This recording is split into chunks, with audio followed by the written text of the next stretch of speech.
Okay, guys, I'm Mackenzie, and this is video number 2 for tonight.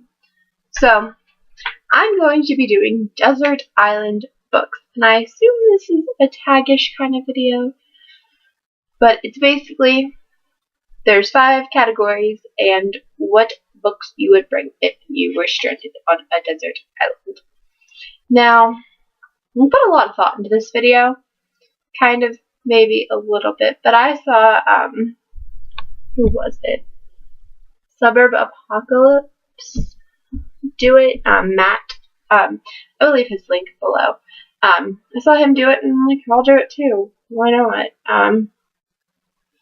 So, first category is books that you have read, but a book that you read but wish to reread. Now, I chose 2 because this is the only one I think I cheated on that I chose 2. But it's kind of just because I couldn't choose. So the first one is Looking for Alaska by John Green. And I feel that if I was stranded on a desert island, that the before parts would get me through everything. Just the quotes and the everything in this book is like amazing. Like, no joke. So, yeah, that's one of the main reasons I did. And it's always a good story, too. And then Where I Belong by Gwendolyn Heasley. And yes, I am aware this is a very cheesy cover. But I think this is basically this girl has a stick up her butt, but the stick gets removed when, like, what was it?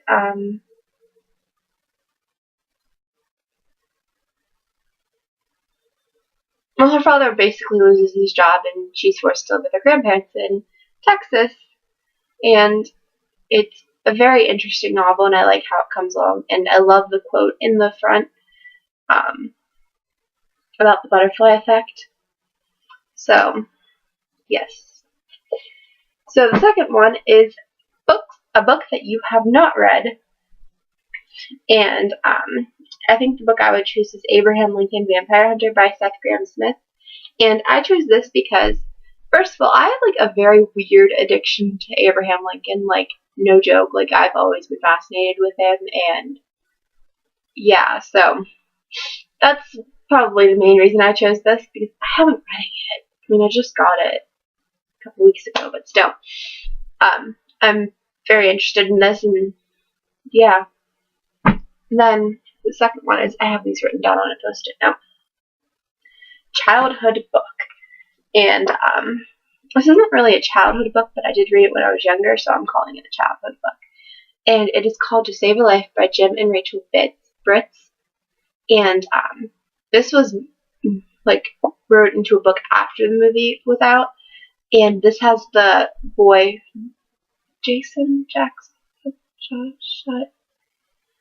I don't know, but Laurel's ex-boyfriend on the Lion Game. I cannot remember his name for the life of me. But he plays Jake in this movie, and this is kind of like, it's not a religious book, but it is kind of the way that he saves things.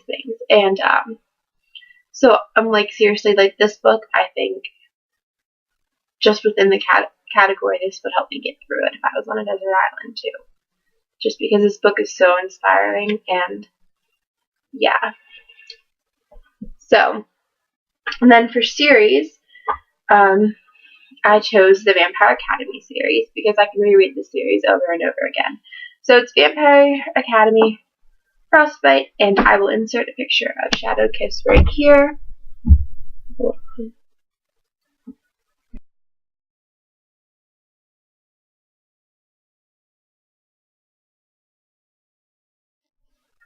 And then Blood Promise, Spirit Bound, and the last book in the series is Last Sacrifice. And if I am able to cheat in this, since it is a spin-off series to this series, I will take the Bloodline series with me too. Just saying. Okay, so the last one is free choice. And I chose Troy High by Shannon Norris. And I chose this because it is a retelling of the Iliad by Homer. but it's basically, I don't know, I really enjoy this. It's basically, instead of like the Trojan War, it's pranks against rival high schools. But it has like all like, where is it? It tells you who they are. In the author's note, Cassie, who is the main one, is Cassandra the Seer, Princess of Troy. Greg Menon is Agamemnon, brother of Menelaus, commander-in-chief of the Greeks. Harry, Prince is Paris, Prince of Troy. Hunter, Prince Hector, the finest warrior and Prince of Troy. Elena Argos, Helen of Troy, the greatest beauty and wife of Menelaus. I can't even say that name. Sorry. And then Lucas Menon is Menelaus, brother of Agamemnon, first husband of Helen and king of Sparta. Owen is Odysseus, Ackley is Achilles, and Patrick is Patroclus. So she basically modernized the name and retold it through a high school setting. So yes, I very much enjoyed this book, and I would love to reread it over and over again. And since that is my free choice, that is what I chose. So this is my conclusion of, I guess, semi-tag-ish kind of video. If you want to do it, go for it. Leave it as a response. I'll accept it. And I will talk to you guys later. Bye.